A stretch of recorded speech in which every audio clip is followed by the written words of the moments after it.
নমস্কাৰ, নতুন এটা ভিডিঅ'লৈ তোমালোকক পুনৰবাৰ স্বাগতম জনাইছোঁ। আগৰ ভিডিঅ'ত তোমালোকে হয়তো এই লেচনটোৰ পাৰ্ট 1টো চালা। আজি ক্লাছ 6ৰ তোমালোকৰ এন ইনডমিটেবল স্পিৰিট যিটোৰ লেচনৰ ছেকেণ্ড পাৰ্টটো মই তোমালোকৰ কাৰণে আগবঢ়াইছোঁ। যদিহে তোমালোকে সেই পাৰ্টটো চোৱা নাই তেন্তে চেনেলটোত আপলোড দিয়া আছে, তোমালোকে চেনেলটো চালে পাই যাবা।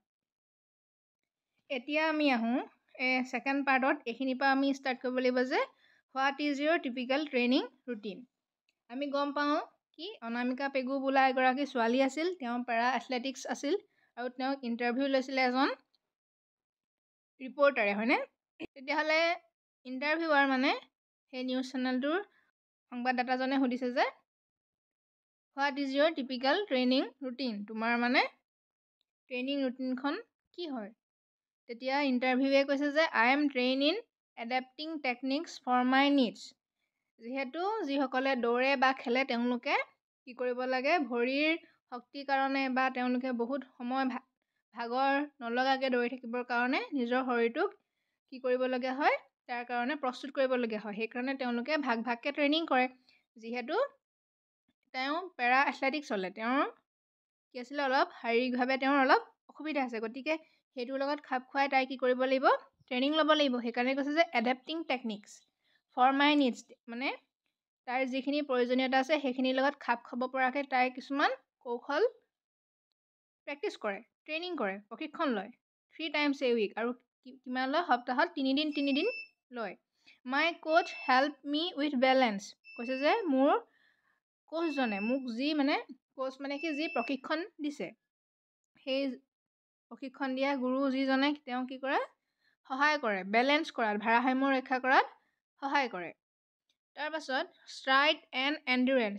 ষ্ট্ৰাইড মানে কি হৈছে যে ডিষ্টেঞ্চ অৰ movement covered buy one step while running অৰ ৱাকিং। আমি যে এখোজৰ পাছত এনেকৈ এটা ভৰিৰ পাছত এটা ভৰি আগবঢ়াই দিওঁ, সেই যোনটোত এটা ভৰি আৰু আন এটা ভৰি আগবঢ়াই দিয়াৰ মাজত আমাৰ যিকণ ব্যৱধান হয় সেইটোকে ষ্ট্ৰাইড বুলি কৈছে। এতিয়া চাবাচোন, তোমালোকে যদি অলিম্পিকত দেখিছা বা এনেও ইউটিউবত যদি তোমালোকে চাৰ্চ কৰা, যিসকল দৌৰ খেলে তেওঁলোকে যেনেকৈ দৌৰে চাবা, তেওঁলোকৰ এটা ভৰিৰ পৰা এটা ভৰি দিয়াৰ পৰা ইটো ভৰিত যেতিয়া পেলাই দৌৰে তাৰ গেপটো বহুত বেছি থাকে। তেওঁলোক যিসকলে দৌৰে, মানে যিসকলে উছেইন বল্ট, তেওঁ বহুত ফাষ্ট দৌৰে, হয়নে? তেওঁক চাবা তোমালোকে, তেওঁ যেতিয়া এটা ভৰিৰ পৰা এটা ভৰি আগলৈ যেনেকৈ যায়, দৌৰাত যেনেকৈ আমি খোজকাঢ়োঁ বা দৌৰাত যেনেকৈ যায়, সেই তাৰ যোনটো এটা ভৰি আৰু ইটো ভৰি পেলোৱাৰ যোনটো মানে গেপটো, সেইটো বহুত বেছি হয়। গতিকে সেই কোচজনে তেওঁক সেই ষ্ট্ৰাইডত সহায় কৰে আৰু কৈছে যে এণ্ডুৰেঞ্চত সহায় কৰে। এণ্ডুৰেঞ্চৰ অৰ্থ হৈছে the power to last long without getting tired. মানে যিহেতু তাই দৌৰি থাকে আৰু সেই দৌৰি থকাটো যাতে তাই ভাগৰ অনুভৱ নকৰি ধৈৰ্য সহকাৰে দৌৰি থাকে, আৰু সেই ক্ষেত্ৰত কি কৰে, সহায় কৰে মানে। তাৰপিছত কৈছে কি I always try to run at least 5 kilometers at one session. এতিয়া তেওঁ কৈছে যে কি তেওঁ চেষ্টা কৰে যে তেওঁ এটা ছেশ্যনত 5 কিলোমিটাৰ মানে ৰান কৰে বা দৌৰে।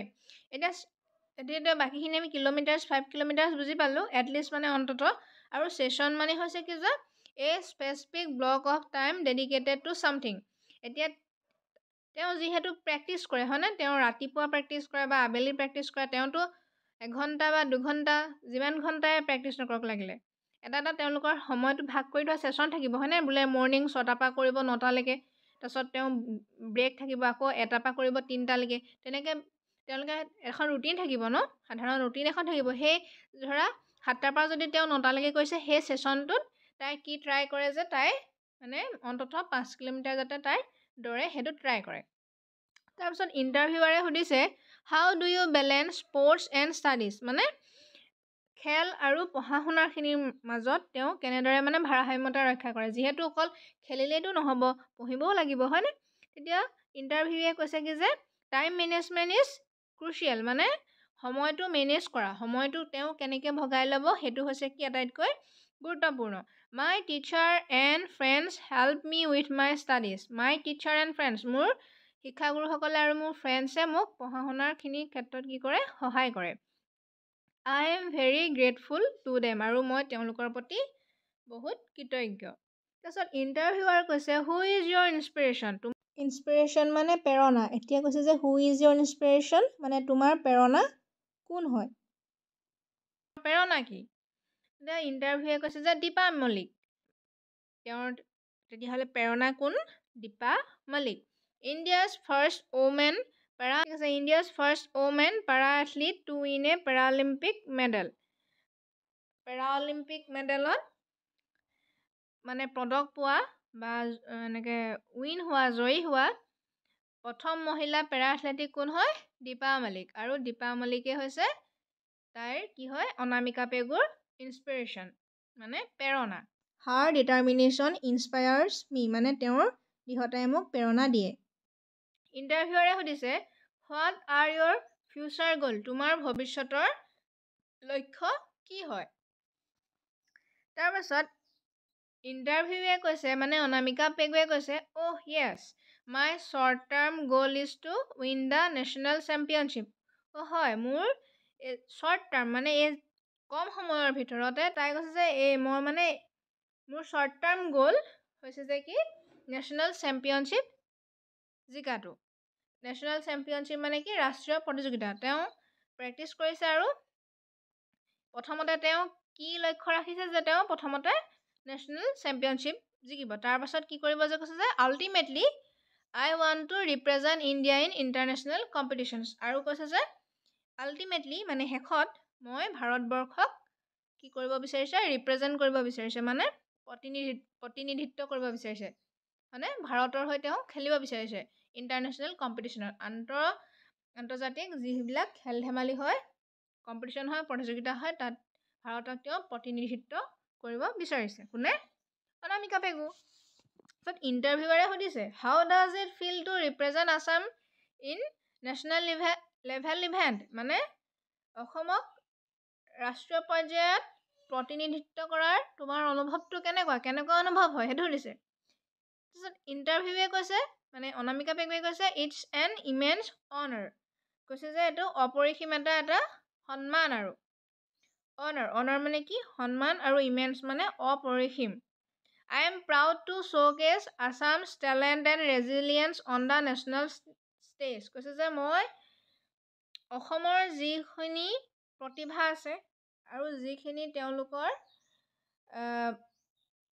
ৰেজিলিয়েঞ্চ আছে। ৰেজিলিয়েঞ্চ মানে কি কৈছে যে সহনশীলতা আৰু যদি ইয়াৰ ইংলিছ মিনিংটো চাওঁ ইয়াৰ হ'ব ability to bounce back from difficult situation আৰু এডাপ্ট টু চেঞ্জ। মানে ৰেজিলিয়েঞ্চৰ অৰ্থটো কি কৈছে যে কোনোবা এটা ডিফিকাল্ট চিটুৱেশ্যন বা এনেকুৱা এটা বেয়া সময়ৰ পৰা উভৰি অহা বুলি কয় যে বাউন্স বেক কৰা বা তেনেকুৱা এটা সমস্যাৰ পৰা উঠি অহা আৰু পৰিৱৰ্তনসমূহৰ লগত খাপ খাব পৰা সেই যিখিনি গুণ সেইটোখিনিক কি বুলি কয়? ৰেজিলিয়েঞ্চ বুলি কয়। এতিয়া কৈছে যে মই মানে অসমৰ যিখিনি প্ৰতিভা আছে আৰু যিখিনি ৰেজিলিয়েঞ্চ আছে মানে ডিফিকাল্ট চিটুৱেশ্যনতো ছাৰ্ভাইভ কৰিব পৰা এবিলিটি টু বাউন্স বেক আৰু সেইখিনি যে নেশ্যনেল ষ্টেজত মানে ৰাষ্ট্ৰীয় পৰ্যায়ৰ এটা লেভেলত দেখুৱাব পৰাটো মই মানে কি কৰোঁ কৈছে গৌৰৱ অনুভৱ কৰোঁ। I am proud to showcase Assam talent and resilience on the national stage. তাৰপিছত কৈছে interviewer what messages would you like to convey to the youth of Assam. মানে কৈছে যে তুমি অসমৰ যিসকল নৱপ্ৰজন্ম আছে তেওঁলোকক কি মেছেজ বাৰ্তা প্ৰেৰণ কৰিব বিচাৰিবা? কনভে মানে কি কৈছে? কনভে মানে হৈছে প্ৰকাশ কৰা বা মানে বাৰ্তা এটা দিয়া প্ৰদান কৰা হয়নে? ইণ্টাৰভিউৱে কৈছে my message to the youth of Assam is মানে মোৰ মেছেজটো হৈছে অসমৰ যিসকল যুৱ প্ৰজন্ম আছে তেওঁলোকৰ প্ৰতি মোৰ মেছেজটো হৈছে বিলিভ ইন ইয়ৰ চেল্ফ নিজৰ ওপৰত বিশ্বাস কৰা। বিলিভ ইন ইয়ৰ চেল্ফ মানে বিশ্বাস কৰিব কৈছে হয়নে আমাৰ নিজৰ ওপৰত। Set and pursue your dreams কৈছে যে নিজৰ লক্ষ্যটো স্থিৰ কৰি আৰু সেইটোৰ ফালে কি কৰিবলৈ কৈছে? পাৰ্চু কৰিব কৈছে, এৰি দিব কোৱা নাই। তাৰপিছত কৈছে প্লিজ চেজ ইয়ৰ পেশ্যন আৰু নিজৰ যিখিনি পেশ্যন আছে কোনোবাই যদি গান ভাল পায় কোনোবাই যদি খেল ভাল পায় কোনোবাই ডেন্স ভাল পায় তেওঁলোকৰ সেইবিলাক কি হয়? পেশ্যন হয় হয়নে? আৰু সেই আগ্ৰহ পেশ্যন সেইসমূহ কি কৰিবলৈ কৈছে চেছ কৰিবলৈ কৈছে এনে চেছৰ অৰ্থটো হৈছে কি খেদা কিন্তু আমি আমাৰ আগ্ৰহবিলাকতো আমি এনেকৈ গৰু ছাগলী খেদা দৰে খেদি যাব নোৱাৰোঁ হয়নে চেছ কৰা মানে কি হৈছে যে সেই সপোনবিলাকৰ পাছত আমাৰ যিবিলাক ড্ৰিমছ আছে সেইবিলাক স্থিৰ কৰি আৰু সেইবিলাকৰ পাছত আমাক দৌৰিব কৈছে নিজৰ ওপৰত বিশ্বাস ৰাখিব কৈছে আৰু সেইফালে যাব কৈছে ঠিক আছে তাৰপিছত কৈছে interviewer what advice would you like to give to them আৰু তুমি তেওঁলোকক কি উপদেশ দিব বিচাৰিছা মানে what advice would you like to give to them